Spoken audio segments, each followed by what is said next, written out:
ಜೀವನ ಒಂದು ಹೋರಾಟ. ಹುಟ್ಟಿನಿಂದ ಸಾಯೋ ತನಕ ಹೋರಾಡ್ತಾನೆ ಇರಬೇಕು. ಪ್ರತಿದಿನ ಹೋರಾಡಬೇಕು, ಪ್ರತಿ ವ್ಯಕ್ತಿನೂ ಹೋರಾಡಬೇಕು. ನನಗಿನ್ನೂ ಅರ್ಥ ಆಗಲಿಲ್ಲ ಅದೆಲ್ಲ. ಅದಕ್ಕೆ ಗಾಬರಿ ಪಡ್ಕೊಂಡು ಇಲ್ಲಿಗೆ ಬಂದೆ.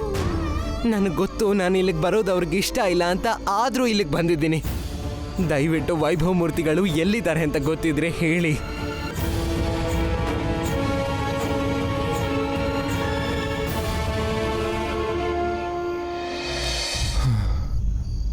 ನಂಗೊಂದು ಆಸೆ ಇತ್ತು ಭೀಮ್ರಾವ್, ನಿನ್ನ ಲಂಡನ್ ಕರ್ಕೊಂಡು ಹೋಗಬೇಕು ಅಂತ.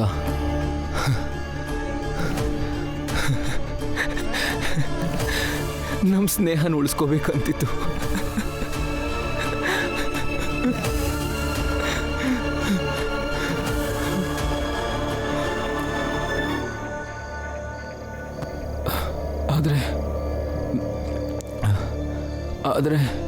ಆದರೆ ಈ ಪ್ರಯಾಣದಲ್ಲಿ ನಾನು ನಿನ್ನ ಜೊತೆಗಿರಲ್ಲ ಭೀಮ್ರಾವ್. ನನ್ನ ಪ್ರಯಾಣ ಇಲ್ಲಿಗೆ ಮುಗಿತಾ ಇದೆ. ನಿನ್ನ ಹತ್ರ ತುಂಬ ಹೇಳ್ಕೋಬೇಕಂತಿದೆ, ಏನೇನೋ ಹೇಳಬೇಕಂತಿದೆ. ವೈಭವ್, ವೈಭವ್,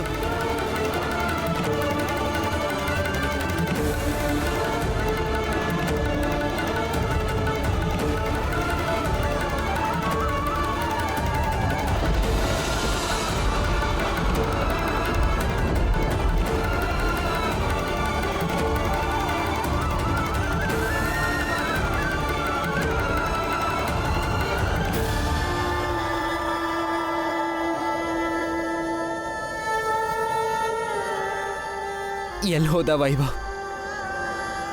ವೈಭವ್, ವೈಭವ್,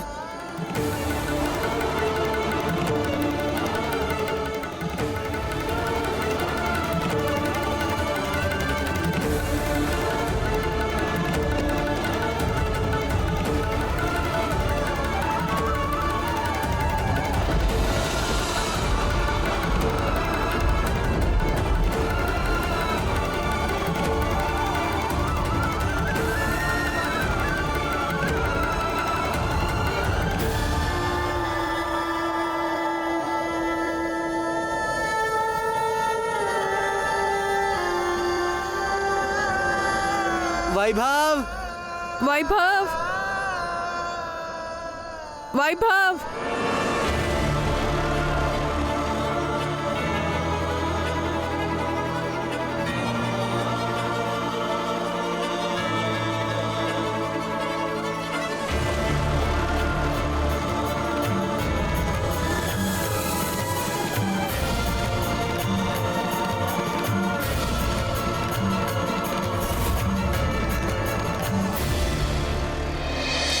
वैभव, वैभव, वैभव,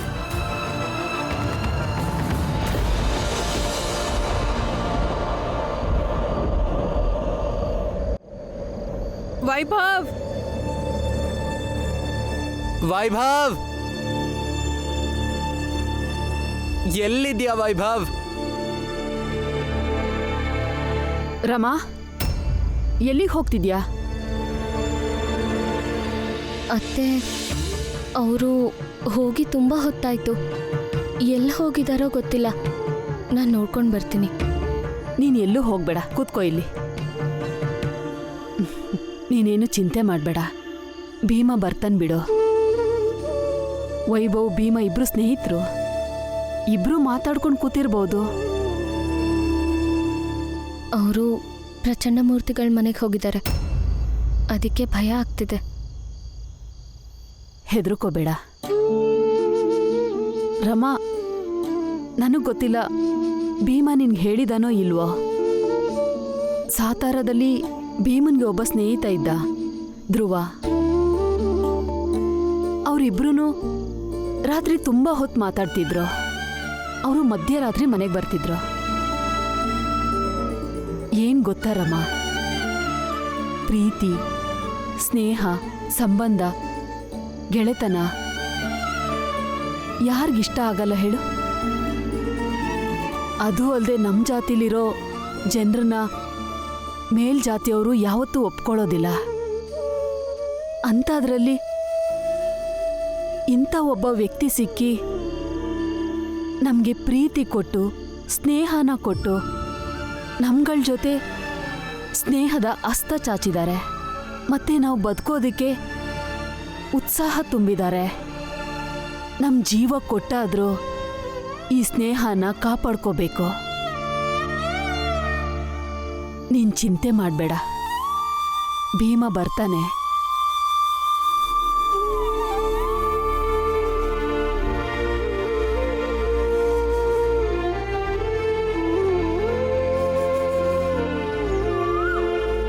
ಭೀಮಣ್ಣ, ಭೀಮಣ್ಣ,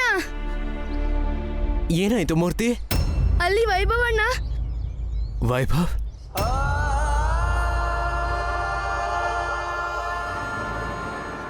ವೈಭವ್?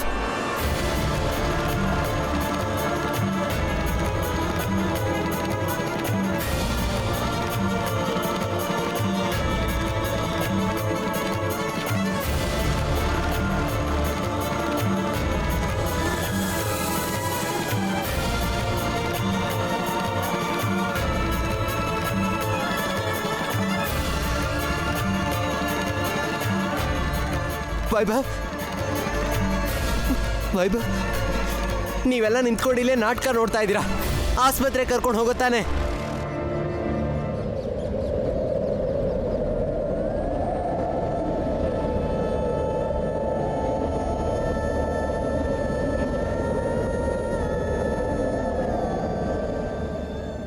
ಆಸ್ಪತ್ರೆ ಕರ್ಕೊಂಡು ಹೋಗ್ಬೇಕು.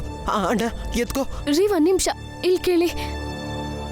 ಆಸ್ಪತ್ರೆಗೆ ಹೋದ್ರೂ ಪ್ರಯೋಜನ ಇಲ್ಲ. ಅಲ್ಲ ರಮ್ಮ, ಏನ್ ಮಾತಾಡ್ತಾ ಇದ್ಯಾ? ಕೈಯಿಂದ ಹೇಗ್ ರಕ್ತ ಹೋಗ್ತಾ ಇದೆ ನೋಡು. ಈಗಲೇ ಆಸ್ಪತ್ರೆಗೆ ಸೇರಿಸ್ಬೇಕು. ಅಣ್ಣ ಸಹಾಯ ಮಾಡು. ರಮ ಸರಿಯಾಗಿ ಹೇಳ್ತಿದ್ದೆ. ರಮನ್ ಮಾತು ಯಾಕೆ ಕೇಳಲಿ? ನೀನು ಹೀಗೆ ಮಾತಾಡ್ತಿದ್ಯಲ್ಲ. ನಡಿ ಮೂರ್ತಿ, ಬಾಯಿಲಿ ಹಿಡ್ಕೋ. ಭೀಮ, ಭೀಮ, ಭೀಮ. ವೈಭವ್ ಮೂರ್ತಿ ಹೋಗ್ಬಿಟ್ಟಿದ್ದಾರೆ. ಉಸಿರು ನಿಂತೋಗಿದೆ ಅವ್ರದ್ದು.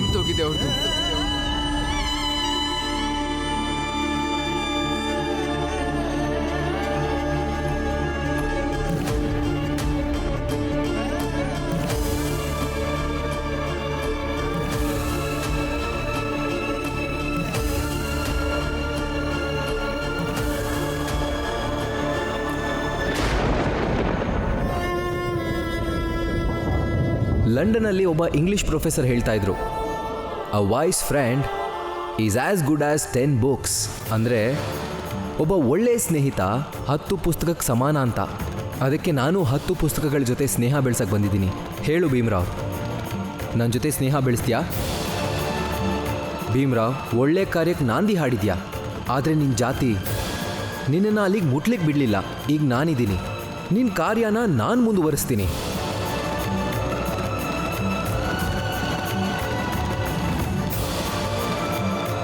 ನನ್ನ ಗೆಳೆಯ ನೀನು.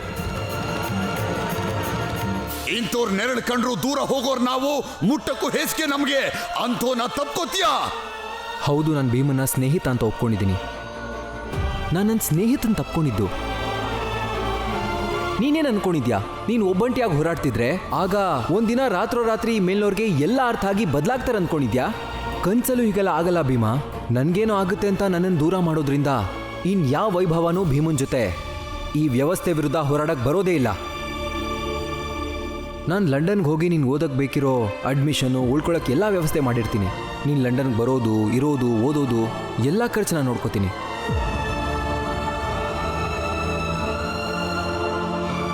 ಸ್ನೇಹದಲ್ಲಿ ಕೈ ಹಿಡ್ದಿರೋರ್ನ ಯಾವತ್ತೂ ಯಾರಿಂದನೂ ಬೇರೆ ಮಾಡೋಕ್ಕಾಗಲ್ಲ.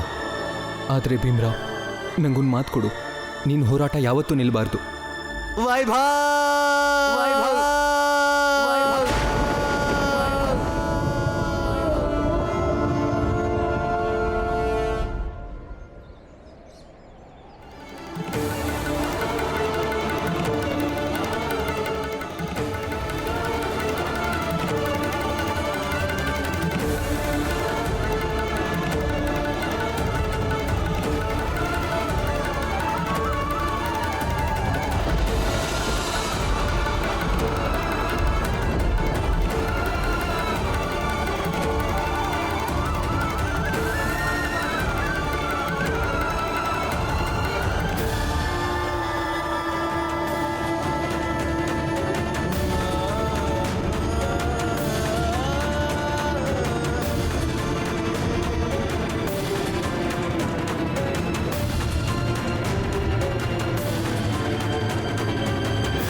ನನ್ ವೈಭವ ರೀ.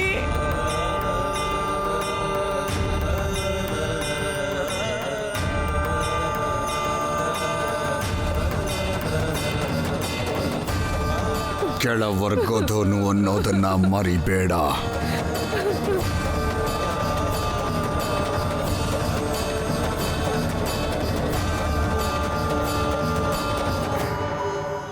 ಅತ್ತೆ ಅತ್ತೆ, ವಿಷಯ ಗೊತ್ತಾಯ್ತಾ?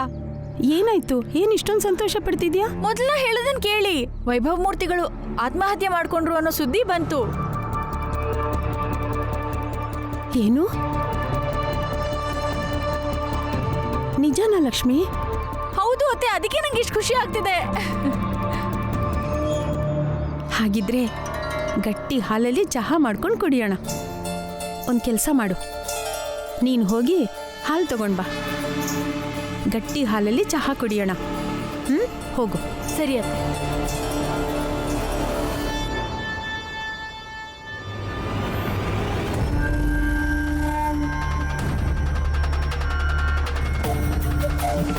ಲಕ್ಷ್ಮಿ, ಹೆದರ್ಕೊಳ್ಳೋ ಅವಶ್ಯಕತೆ ಇಲ್ಲ, ನೀನು ಹೋಗ್ಬಾ. ದುಃಖ ಪಡೋರು ದುಃಖ ಪಡ್ಲಿ. ನಮಗೆ ಸಂತೋಷ ಆಗಿದೆ, ನಾವು ಚಹಾ ಕುಡಿಯೋಣ. ಹೋಗು.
ನೋಡ್ಕೊಳ್ಳಿ,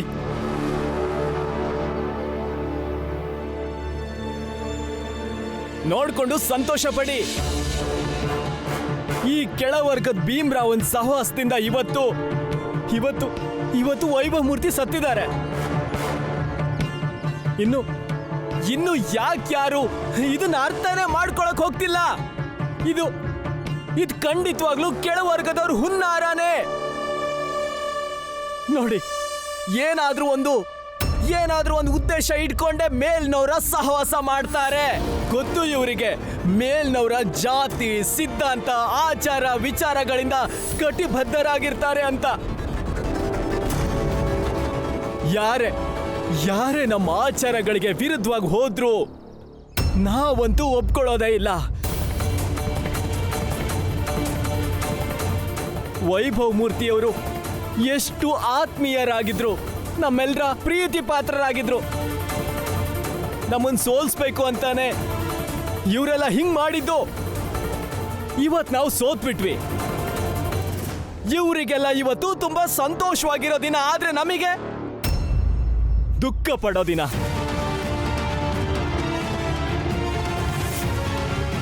ನಾವು ಶೋಕದಲ್ಲಿ ಮುಳುಗಿದ್ರೆ ಇವರು ಇವತ್ತು ಹಬ್ಬ ಮಾಡ್ತಾರೆ. ಜೋಶಿ ಅವರೇ, ನಾವು ಯಾವ ಕಡೆಯಿಂದ ನಿಮ್ಗೆ ಹಬ್ಬ ಮಾಡೋರ ತರ ಕಾಣಿಸ್ತೀವಿ? ಏನಾದ್ರೂ ಹೇಳೋದು ನಿಮ್ಗೆ ಅವಕಾಶ ಸಿಕ್ಕಿದ್ರೆ ಸಾಕು. ಸುಮ್ನಿರು, ಸ್ವಲ್ಪ ಸುಮ್ನಿರು.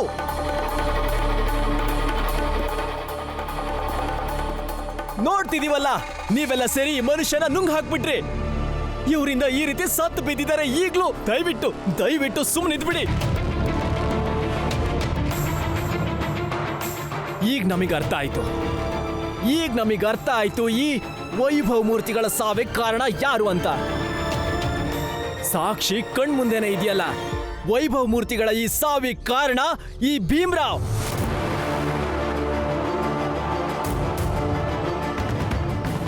ಮುಂಚೆನೂ ವೈಭವ್ ಮೂರ್ತಿ ಬಾಂಬೆಗೆ ಬರ್ತಿದ್ರು, ಸ್ವಲ್ಪ ದಿನ ಇದ್ದು ಲಂಡನ್ಗೆ ಹೋಗ್ತಿದ್ರು. ಆದ್ರೆ ಈ ಸಲ ಈ ದರಿದ್ರ ಭೀಮ್ರಾವನ್ ಸಾಹಸ ಮಾಡಿದ್ರು.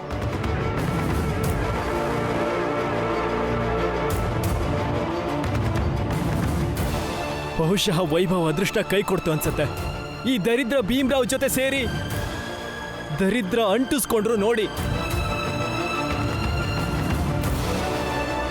ನೋಡಿ, ಈ ಭೀಮ್ರಾವಿಂದ ವೈಭವ್ ಮೂರ್ತಿ ಹೀಗ್ ಸತ್ತು ಬಿದ್ದಿದ್ದಾರೆ. ನರೋತ್ತಮ್ ಜೋಶಿ ಅವರು ಸರಿಯಾಗಿ ನಾನು ಯಾವಾಗ್ಲೂ ಸರಿಯಾಗಿ ಹೇಳೋದು.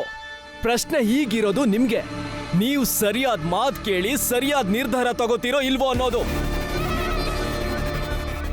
ವೈಭವ್ ಮೂರ್ತಿಗಳ ಸಾವಿಗೆ ಕಾರಣ ಆಗಿರೋ ಈ ಭೀಮ್ರಾವ್ಗೆ ಸರಿಯಾದ ಶಿಕ್ಷೆ ಕೊಡ್ತೀರೋ ಇಲ್ವೋ ಹೇಳಿ.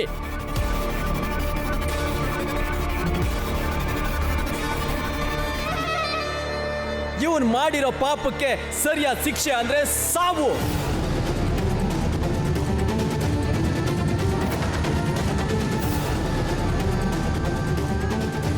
ಹೌದು, ರಕ್ತಕ್ಕೆ ರಕ್ತನೇ ಹರಿಸ್ಬೇಕು. ವೈಭವ್ ಮೂರ್ತಿ ಸಾವಿಗೆ ಕಾರಣ ಆದವ್ರನ್ನ ಸುಮ್ಮನೆ ಬಿಡಲ್ಲ. ನಿಂತ್ಕೊಳ್ಳಿ.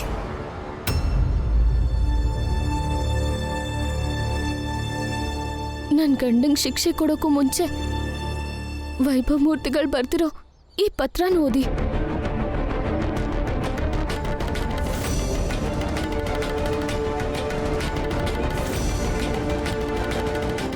ಜನ ಹೇಳ್ತಾರೆ ಒಬ್ಬ ವ್ಯಕ್ತಿ ಸಾಯುವಾಗ ಸುಳ್ಳು ಹೇಳಲ್ಲ ಅಂತ.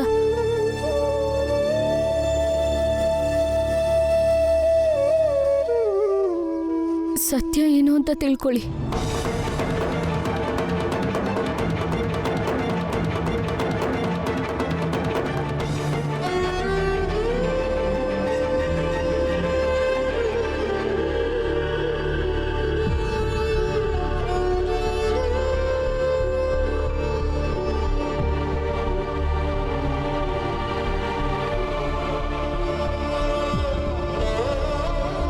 ತಗೊಳ್ಳಿ.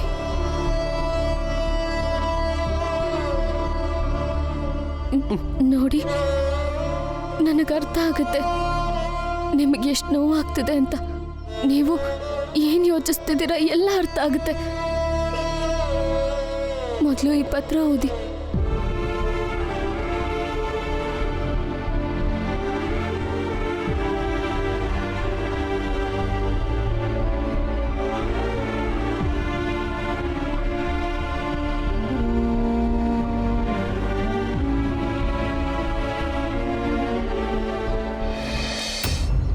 ಭೀಮ್ರಾವ್, ನಾನು ದೂರ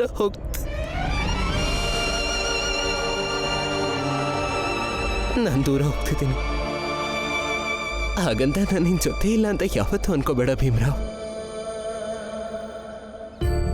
ಸದಾ ಇರ್ತೀನಿ.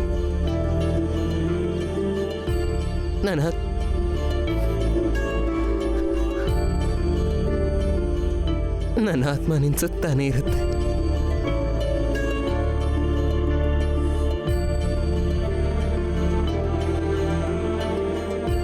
ಭೀಮ್ರಾವ್, ನಾನು ಮೇಲ್ವರ್ಗಕ್ಕೆ ಸೇರಿದವನಾಗಿದ್ರಿಂದ ದುರ್ಬಲ ಆಗೋದೆ. ನಾನು ಕುಗ್ಗು ಹೋದೆ. ನಿಮ್ಮೆಲ್ಲರ ಒಂದೊಂದು ಪ್ರಶ್ನೆಗೂ ನಾನು ಭಯಸ್ತನಾದೆ. ನೀನು ಧೈರ್ಯಶಾಲಿ, ಹೋರಾಡಬಲ್ಲೆ, ಗೆಲ್ಲಬಲ್ಲೆ.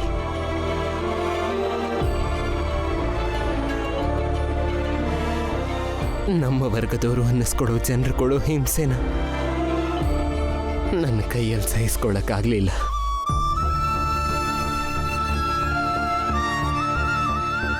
ನಾನು ಅಕಸ್ಮಾತ್ ಅವ್ರ ವಿರುದ್ಧ ಹೋರಾಡಿ ಗೆದ್ದಿದ್ರು ಕೂಡ ನನ್ನನ್ನು ಸಾಯಿಸೋದಕ್ಕೆ ನಿನ್ನನ್ನು ಲಂಡನ್ಗೆ ಕರ್ಕೊಂಡು ಹೋಗಲಿಲ್ಲ ಅನ್ನೋ ಒಂದೇ ಒಂದು ಕಾರಣ ಸಾಕು.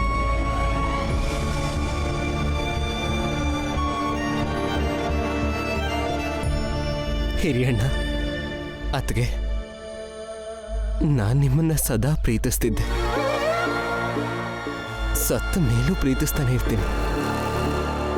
ಆದರೆ ಒಂದು ವೇಳೆ ಇನ್ನೊಂದು ಜನ್ಮ ಅಂತಿದ್ರೆ ನಿಮ್ಮ ಮನೆಯಲ್ಲಿ ಹುಟ್ಟೋದಕ್ಕೆ ನಾನು ಇಷ್ಟಪಡಲ್ಲ.